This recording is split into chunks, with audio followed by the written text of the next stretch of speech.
Beyond your comfort zone lies a road less traveled and a world yet to be discovered. This is Activate Your Life with your host, Dr. Anjana Love. Good day to you and welcome to Activate Your Life, a personal development show that is beyond the borders of comfort zones and traditions, hosted by yours truly, Dr. Anjana Love.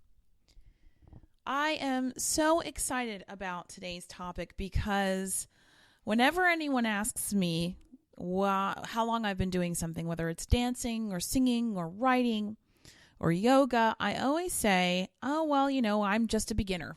I am just learning. And I want to always be a beginner because then there's so much more room to open to learn so many more beautiful things about the world.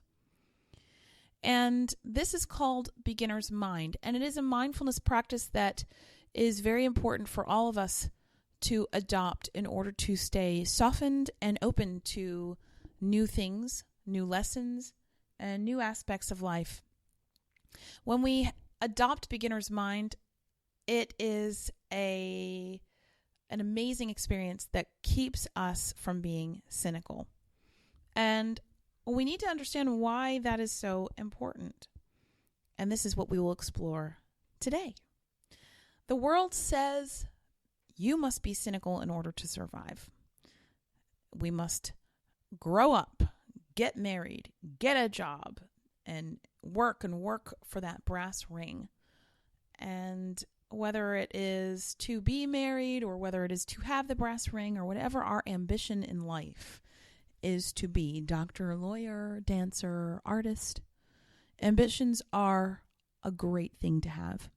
They let us know that we care about ourselves and that we want to have the best of ourselves shared with the rest of the world in the form of the gifts and the purpose that we have been called here to do. But on the visceral human plane, ambitions are great until they make you crave and grow cold, especially when your needs and desires are usurped by the desire to compete and the desire to win, and you don't. And so, while ambitions are amazing, if they are out of balance with your inner self, the difference between hunger for life and voracity that destroys you is life-altering. And so we must be dependent on a mindful life and knowing that the more we want in an unhealthy way, the less we love. But the messages that society gives us tells us that we must know everything to be valid, that we must drive and strive, and especially here in the United States. And while this is the land that I absolutely love, it is the place where we can express ourselves and share our perspectives, we have some flaws in our culture. And part of that is a lack of work-life balance and the idea that we have to know everything and that we must strive for perfection. I don't know who started that lie, but we're going to dissolve its grip on our lives today. So, for many of us here in the U.S., asking questions can be the most frightening act. And that is from questions at the dinner table to questions to our government. And the problem with this is that when we do not question what is happening, we do not leave space for a sense of faith. And when we expect life to fall apart, when we ask those questions, we have become cynical. Oh, well, I knew that was going to happen. Forget about it. It'll never work. And we need to ask ourselves, why have we become this way? And we also need to question why cynicism is so dangerous for a mindful life. And in those questions, we have the opportunity to create a pathway to continual discovery. And when we have that at our fingertips and with the blinking of our eyes, we will be able to see the world with fresh eyes, a fresh perspective. So I pose the question to you, can we evolve without beginner's mind? Can we evolve as a culture, as human beings, as the species that we are? Can we evolve if we think that we have arrived and we know it all? I believe the answer is no, but I want you to search your heart and find the answer, because that is when change will occur within you. Awakening to every moment can heal the world. Isn't that exciting? If we awaken to every moment and we see every moment as new, we can heal the entire world. And it sounds simple, but it really isn't. But when we awaken to our lives moment after moment, and we allow ourselves to become acutely aware of our personal tendencies, what's going on inside of us, the beauty of the world outside of us, and sometimes the fragility of the world around us, a healing does, in fact, take place. We begin to see small miracles in the mundanities of life. So if we were to look at life as if there was nothing to strive for but just to be in the present moment, then we would find that eating a bowl of soup or connecting to our children and having that great laugh, or being able to be there for a friend to compassionately listen, all of those things are miracles. And I'll tell you that a great awakening happened for me in a bowl of soup. And I have worked on mindful eating for a long time. I eat too fast and sometimes I eat too much. And I was sitting with my bowl of soup, and I've had a retreat day that day. And so I spent the entire day in sacred silence and meditation. And when I sat down to eat my soup, I sat at the table, not in front of the television or with any kind of audio going on, just in total silence. And I looked at my soup, and soup is such a great medium to begin with mindful eating, because you can see all kinds of different elements in the soup. And so as I was eating the soup, I kept telling myself this mantra: the universe is in every mouthful of the soup. And so I'm looking down into this bowl of chicken, carrots, celery, and like all the beautiful spices, the poultry seasoning and the black pepper and the paprika, the marjoram. And I started to really connect. And I started to wonder about the smallest speck. And I thought, wow, the whole universe is in that small speck. And at the molecular level, the whole universe is there. And there's a whole universe in the atomic level. And I started seeing my carrots as eyes. And I started seeing the chicken and the sacrifice. And I started to see the sunshine in the carrots and the chicken and the celery and this broth. I started to see the hard work and the toil from the farmers that grew the vegetables that were in my soup. And then I started to see the rain that nourished the soup. I started to see the chicken feed. And I started to see the death and the sacrifice of the chicken. And I wept, because I saw that with my eyes and my heart, there is a connection to all that is. And I have the opportunity to fully experience it in the moment. And for anyone else, I'm sure that eating soup is a mundanity. It is an everyday thing. We're eating soup, yay! Or, oh, I don't like soup. But we don't see the nuances of soup. And the nuances of life are right there for us, whether it's eating a bowl of soup, taking a friend or a family member to the doctor, taking a horrible test at school. All those things are tiny little miracles that we can string together like pearls that are snapshots of the present moment. And so it takes a measure of vulnerability to be able to connect in such a way. And if we went by the status quo, cynicism disallows us from being able to be that vulnerable and see the beauty of life all around us. But by allowing ourselves to be vulnerable, not to know or understand something and to explore it with a sense of wonderment as if we're experiencing it the first time, we then activate a quiet power within us that creates a pathway to self-discovery and peace, which is oftentimes the road less traveled. And it is so important for us to create a culture of peace before we end up losing the very part of our humanity that is incredible, which is the human spirit. And in creating a culture of peace, we have to address the war within. I will be saying this in every podcast and every live radio show, in every interview, and in every book. We must always address the war within.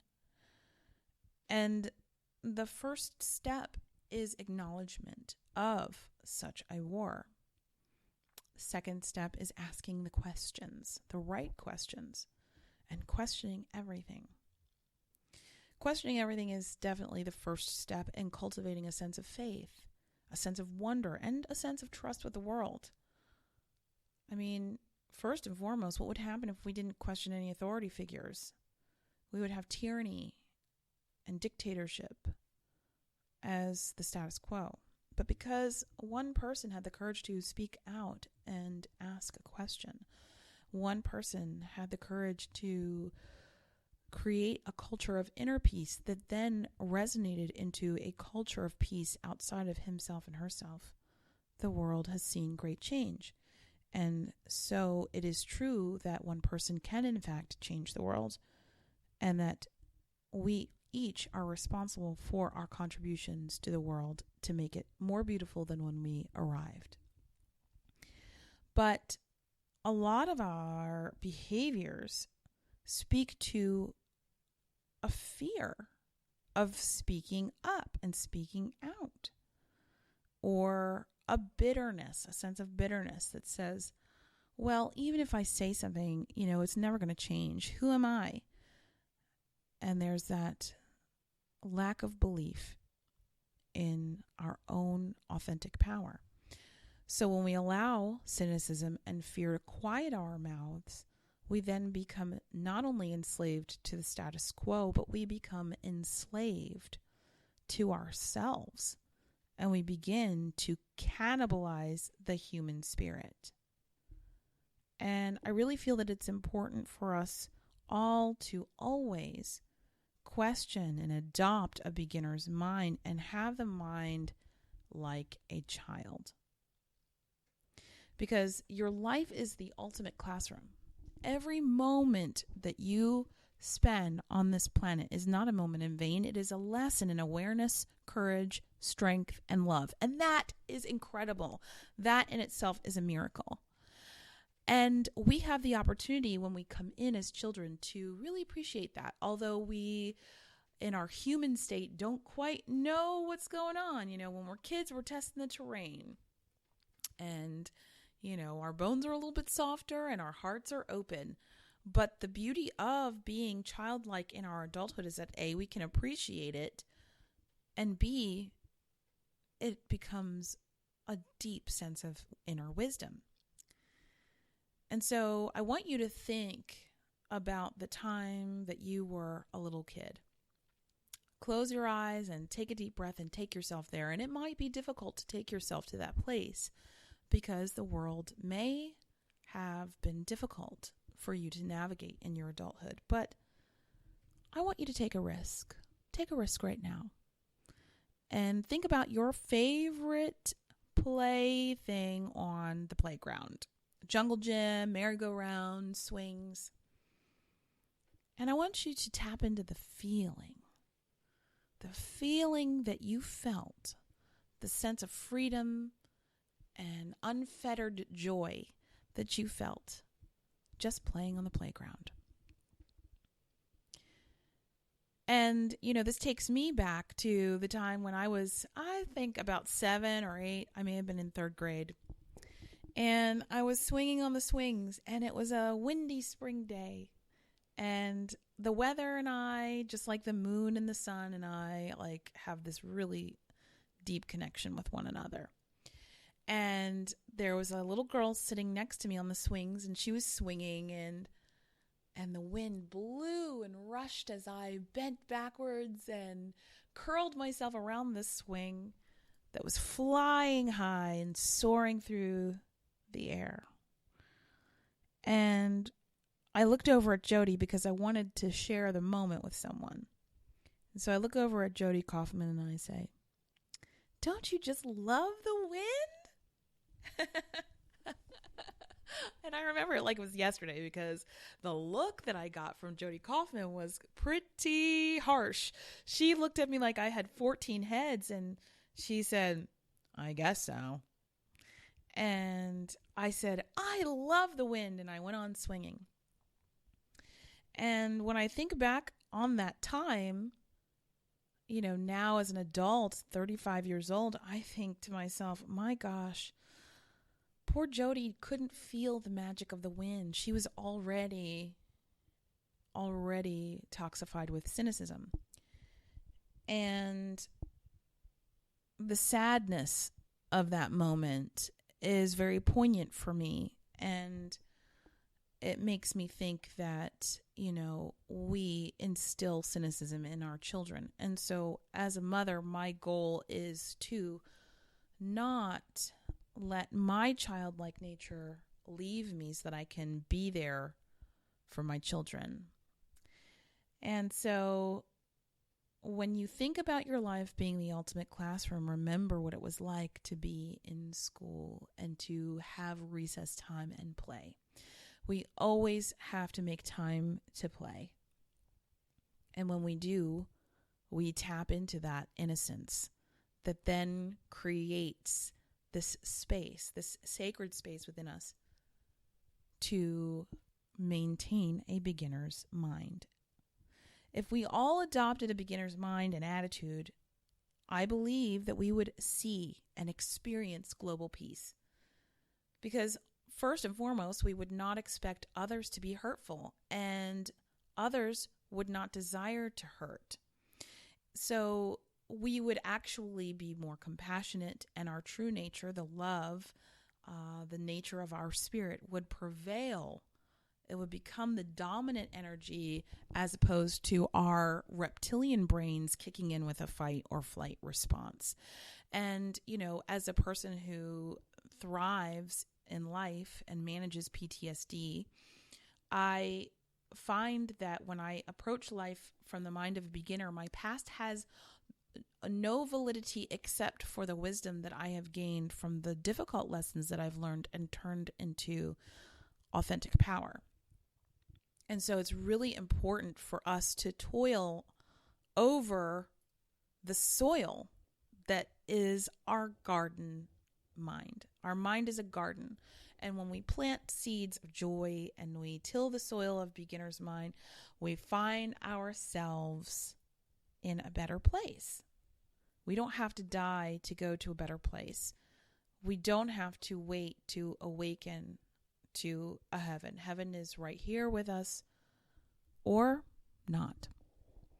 So in tilling the soil of beginner's mind, there are a few steps that we can take in order to appropriately prepare our garden for planting seeds of gratitude, peace, loving kindness, excitement, and wonder in the world. Number 1, allow yourself to question everything. Do not fear authority, and especially question yourself and your own intentions. Do not judge yourself. Just question yourself. Just ask yourself, well, what do I mean when I say this to a person? What are my intentions when I offer to do this, or I decline doing this, or when I am alone? And when you allow yourself to question everything within you, then you begin this best friendship with yourself. You begin to create a relationship with yourself that then emanates out of you and becomes your relationship with the world around you. And when you create the world around you, you are ultimately the universe in action, which we are. Number 2, set the intention to notice yourself in every moment. Notice, notice, notice. Watch and observe. I mean, this is an experience. And it is a firsthand experience at being a human being. And we are very blessed to be able to have this experience, and we have a responsibility to explore and find and discover. But if we cannot allow ourselves to open because of a fear that we look stupid for being soft-hearted, or we're weak, or we think that people are going to take advantage of us, we are adopting a sense of victim mentality for one thing, and for another, we lose the opportunity for a blessing. And if we're going to look downward or away from the light of joy and happiness, then we'll be fumbling in the dark, and we will only lose our blessings. But I think that the darkness is very important for us to explore. We all have darkness, and we couldn't have light without darkness. And darkness and light are interrelated with one another. But it is what you do with your darkness, because your darkness is a factory to create light. And so the third tip is to assess your ambitions and see if they still resonate with you. And this is where darkness becomes a factory for light. When we assess ourselves and we look at each and every motive, we notice, and then we find, bingo, bango, there it is. There's a dark aspect. There's an ill-fated motive. There is a continuum of discontent. Then we can reassess our intentions and our ambitions and redefine our idea of success. Because ultimately, when we seek to understand our idea of success, we become successful. That is success. And that is wisdom, knowing that you know nothing and being okay with that and seeking to understand. And so that brings us to number 4. Seek to understand your inmost self. Follow the uncharted, interwoven inner path. And when we seek to understand our inmost self, the darkness and the light and the greatness and the failure, we see a collection of stories within us that help us to understand our journey as a hero. Because each and every living thing on this planet is a hero. We are here, we are surviving, we are thriving, and we are a part of the whole of the universe, and we are the whole of the universe in every action and in every atom. And when we seek to understand that, a whole new pathway opens up for us. It doesn't have the safety net of cultural or religious ideologies, but it still is a path of truth and love and kindness and wonderment and compassion. Number 5, let go of societal expectations and trade in the obedience to the status quo for childlike innocence. So the status quo is expectation of malevolence, which is cynicism. And if we allow ourselves to soften to the idea that the world around us is there to support us, that life is there to support us, we then are able to make our inner child available to us.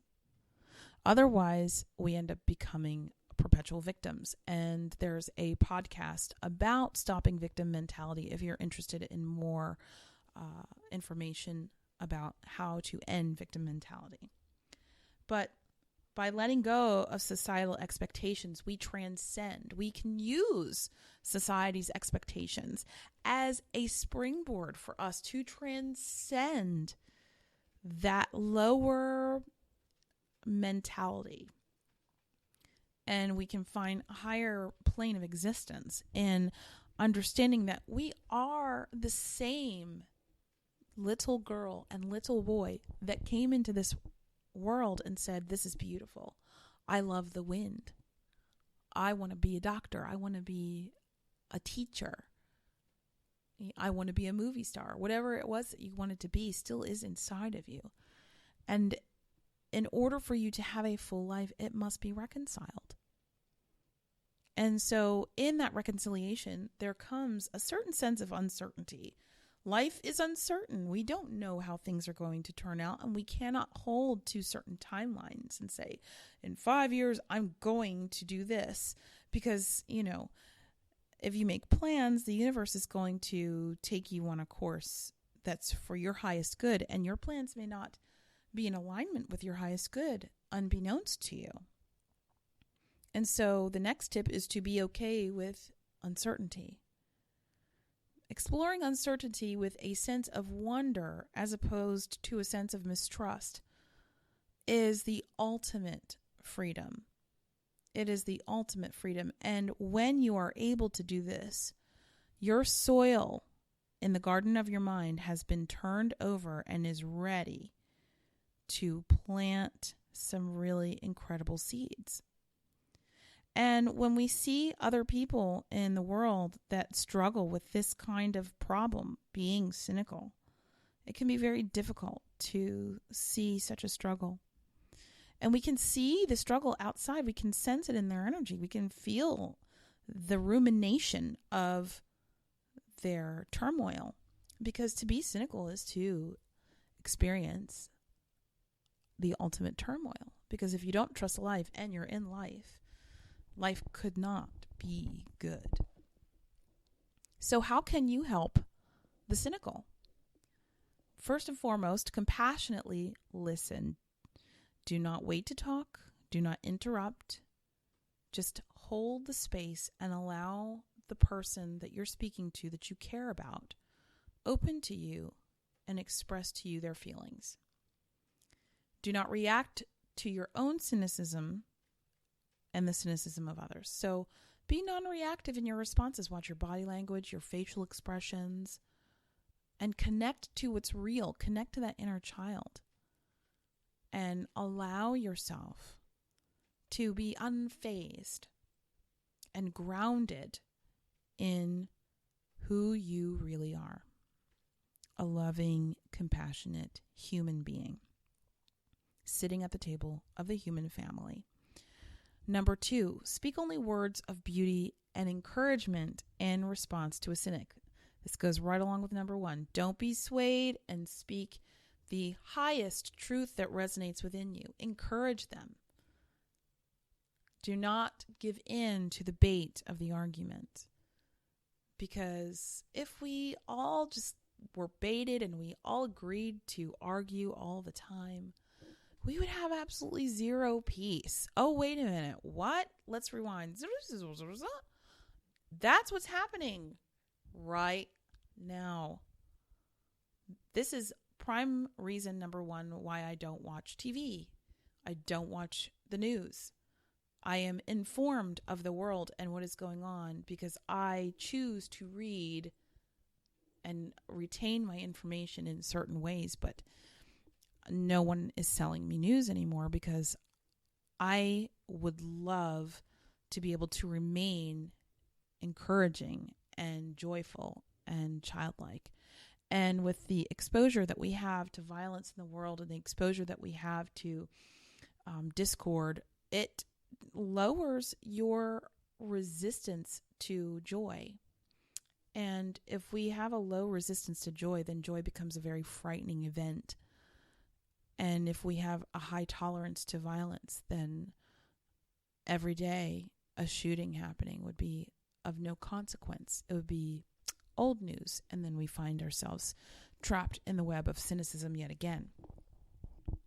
And so if we start from one ourselves and we make the choice not to do anything aside from speaking words of beauty, encouragement, and loving kindness to a cynic, we have already begun to change the world. And I'm a firm believer that when we work to change the world right now, we're changing it millennia from now. That thousands of years from now, there will be an evolved humanity that speaks and connects in a loving way. But if we worship a god of war and we perpetuate war and we monger for war, and that means the war within us, that then projects the war outside of us, then we can only expect there to be nothing left of this beautiful world that we have created and developed for ourselves. Number 3, if you are in a close relationship with a cynical person, create an adventure that you both would enjoy while on this adventure. Tap into your innocence and encourage one another to explore the world with new eyes. And this can be a bit of a challenge, but if you begin to entrain the person around you just by holding the energy of joy and wonderment and happiness, then you will see a change happen in the person that you are spending the most time with. So continually tap into your innocence and encourage them to tap into their own. Because when they see you being able to be this brave, they're going to want it. They're going to want a piece of your empowerment. And they can derive it themselves from within. They just have to let go. And they have to let go of the cynicism and the bitterness. And so you can encourage a person without a single word. You can encourage a person with your life and your actions and your wonderment. Number 4, creating a culture of peace begins with addressing the war within. I have said that probably 6 times in our discourse, and I will say it again. Start addressing the war within. There is no greater war to be fought than the war within, because you love each side, and the benefit to creating a peace treaty with yourself is joy. So seek peace in your own heart before trying to help others. If you have an issue with creating peace in your own heart and your own mind, then you need to start at square one and look at who you are and trust who you are. And that takes time. It's a development that can only happen when you feel the beauty and the liveliness that is beginner's mind. And so when someone asks you if you are an expert, and your ego may say, oh yeah, I have a PhD in this, and I know that, and I've been doing this for 90 years, and I know exactly how to do this. Oh, I know what you're going to say. You will always be surprised. While knowledge is essential for personal evolution, it can also be a hindrance to future growth if the desire to learn has been squelched by the ego's desire to say, I have arrived. This obvious fallacy creates a deficit in the exchange between person and outer environment. And the ability to perceive clearly and act consciously stems from this place. This is one of the root causes of suffering. And as the world is constantly growing, there's always something new to learn, a new way to think, a new way to expand and explore. And so I leave you with this. Take a moment to think about the aspects of life that, when you were little, once titillated you. Life is magical. The magic of life that you experienced when you were a little girl or a little boy is still the same magic that exists around you now. And so if you remove the calluses layer by layer from your heart, you will be able to see the world with the mind of an innocent child, looking to soak in the entire world without fear, without hate, and beyond time and death. This has been Activate Your Life. I am so grateful for your presence here. And if you want to tune into a live show, come on and visit me at wozoradio.com. That's WOZO radio.com. On Sundays from 9 a.m. to 11 a.m., where I host Activate Your Life and Relationship Asylum. And also, if you're a local in Knoxville, the city I live in, you can visit 103.9 on your FM dial and go retro. Thank you so much for being here. May you be well and enjoy the new world that you are traversing.